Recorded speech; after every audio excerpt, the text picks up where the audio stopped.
I never imagined a single sentence could make a whole restaurant go silent. But when the manager looked straight at me and said it, I felt every eye turn cold. My name is Aaron Carter. I'm a black man from South Side Chicago, raised by a mother who taught me to walk with dignity even when the world tries to shrink you. That night, I was wearing my best button-down and clean sneakers. I wasn't going anywhere fancy, just a quiet downtown restaurant where I was meeting a potential business partner. This meeting meant everything. If it went right, I could finally open my own marketing firm. No more paycheck to paycheck. No more proving I belonged. I walked in hope. I walked in proud. I didn't know that hope was about to be tested. As soon as I stepped through the glass doors, I felt it. That look. The hostess smiled, but it didn't reach her eyes. "Can I help you?" she asked, slow, like I didn't understand English. "I have a reservation. Malik Carter. Table for 2. She glanced at the screen, then back at me. "Are you sure?" I nodded. She walked me past rows of laughing white couples, past polished wine glasses, past candlelight. Then she stopped, right by the kitchen, near the bathrooms. A tiny table. No view, no candle, no respect. "This will be fine," she said quickly. I looked around. Every other guest was seated up front. "Actually," I said calmly, "my reservation was for a window seat." Her smile vanished. "This is what we have." I could feel that familiar heat in my chest, the one that comes when you know you're being treated differently, but they won't say why. So I sat and waited.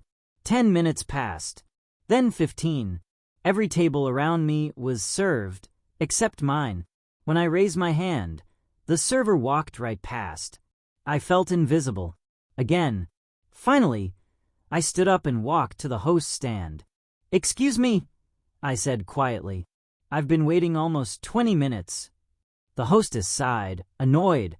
Then she called over the manager, a tall, white man with a tight jaw and cold eyes. He looked at me like I was already guilty.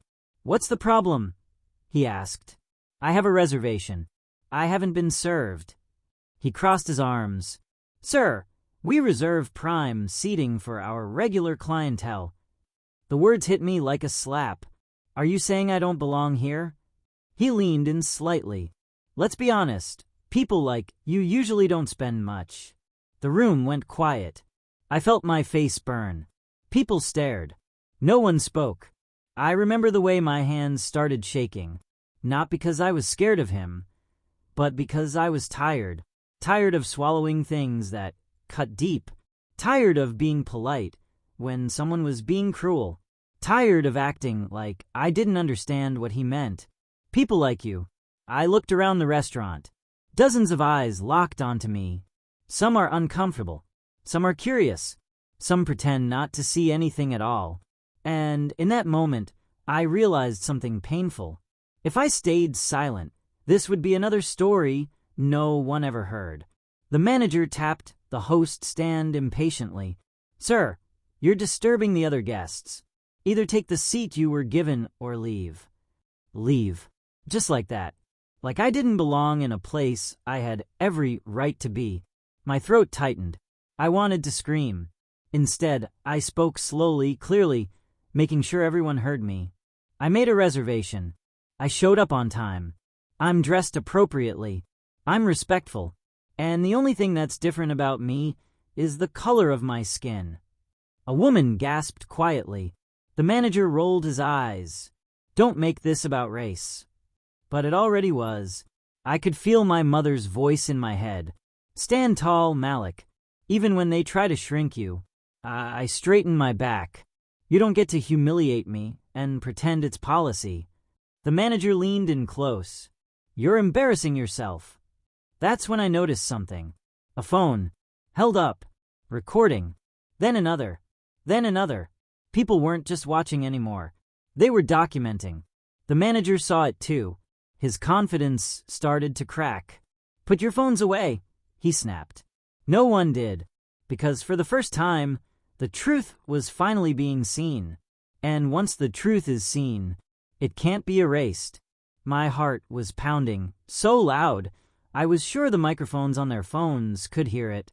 Not because I was afraid, but because something powerful was happening. For once, I wasn't shrinking.